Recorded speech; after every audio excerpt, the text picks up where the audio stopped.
Paris vient d'accueillir la deuxième conférence des leaders pour la paix, une organisation non gouvernementale. Cette année, la question de la sécurité au Sahel était justement au cœur des débats. Avec nous pour en parler, Donia Kawash, bonsoir, soyez la bienvenue sur TV5 Monde. Vous êtes la secrétaire générale des leaders pour la paix, une ONG, donc je le disais, fondée par l'ancien Premier ministre français Jean-Pierre Raffarin. Avec nous également Justine Koulidiati, bonsoir. Bonsoir. Vous êtes vous-même leader de la paix, on va voir en quoi ça consiste, coordinatrice régionale de la plateforme des femmes du G5 Sahel, c'est comme ça qu'on vous présente, et présidente du réseau des femmes leaders médiatrices au Burkina Faso. On commence avec vous.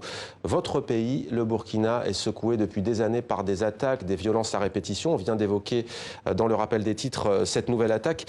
Quel diagnostic faites-vous de cette implantation du terrorisme et comment se fait-il qu'on ait autant de mal à vaincre cette violence ?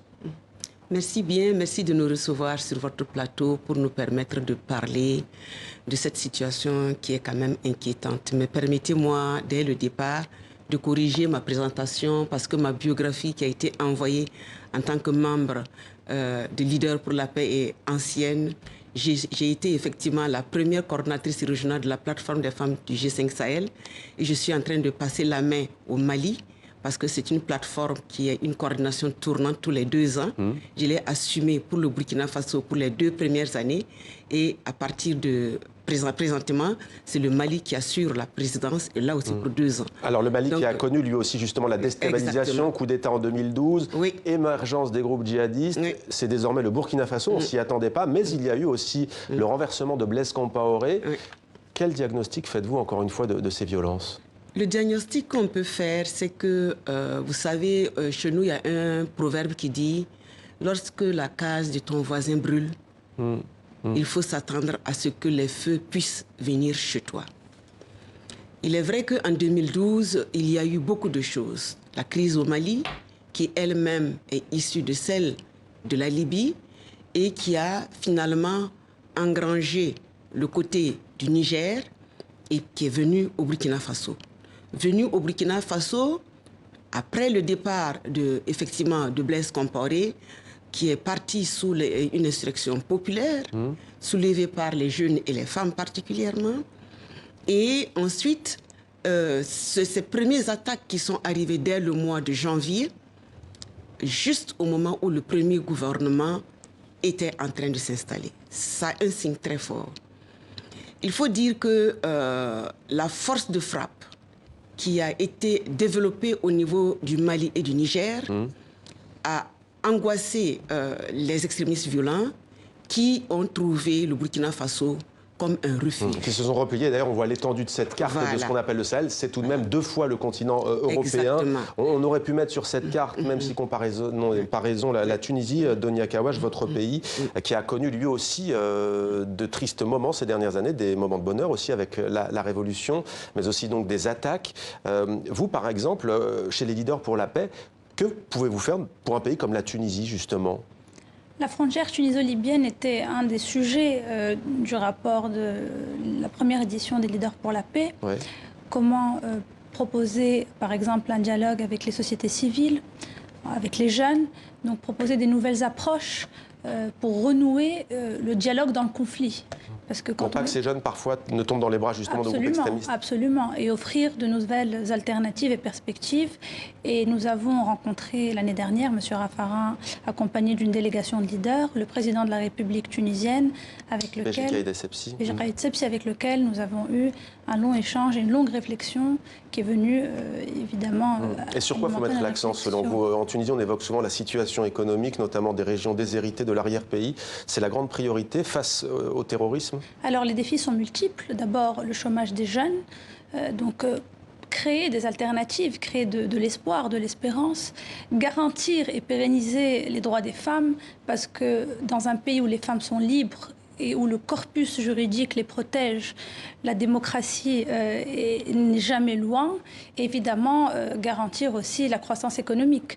Et je crois que quand ces 3 piliers sont stabilisés, il y a moins de chances que le terrorisme et l'extrémisme puissent s'implanter. Justine Koulidiati, que peuvent les femmes face à ce fléau? Les femmes doivent quand même se mobiliser pour protéger leurs enfants. que ce soit ceux qui sont activistes du côté des extrémistes violents ou ceux qui sont au pays, ce sont leurs enfants. Que ce soit ceux qui tombent sous les balles assassines de ces extrémistes, ce sont leurs enfants.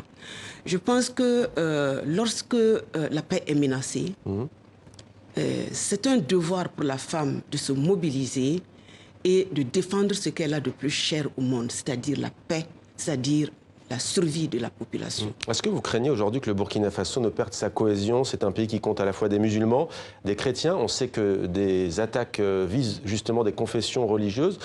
Pour vous, c'est un conflit religieux ou c'est un conflit qui tombe sous le coup de ce qu'on voit un peu partout dans le monde, de cette montée justement d'une forme de radicalisme?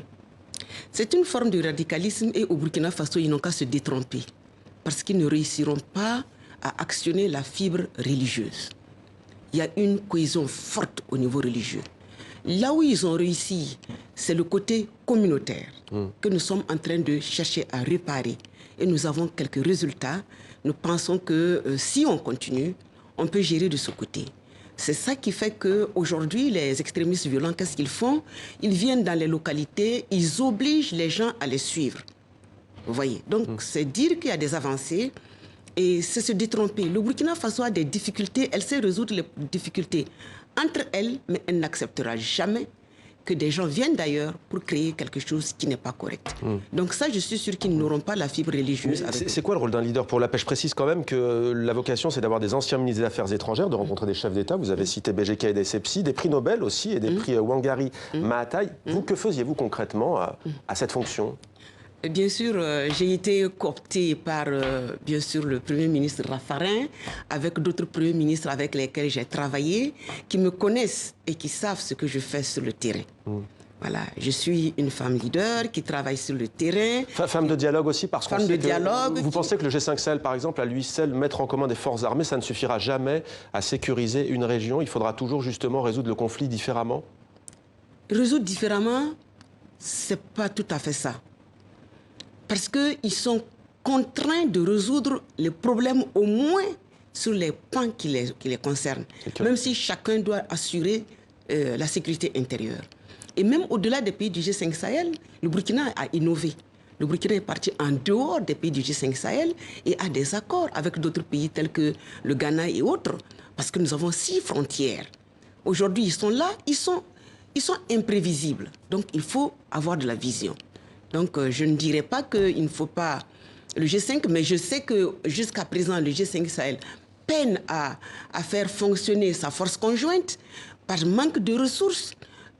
Bon, je pense aussi qu'il y a quelques difficultés et que certains, sans doute, il faudrait qu'elle essaye de se retourner vers la région CEDEAO, vers l'Union africaine, pour voir comment gérer. Donia Kawash, en quelques mots, j'avais posé la question à Jean-Pierre Raffarin, ancien Premier ministre français. J'aimerais avoir votre avis. Est-ce que ce n'est pas tout de même un désaveu? Votre initiative est louable, mais un désaveu justement de l'échec de la diplomatie mondiale, au fond, et du fait que la communauté internationale n'arrive plus à discuter, à part sanctionner, à part bombarder, elle n'arrive plus à résoudre par la voie pacifique les conflits?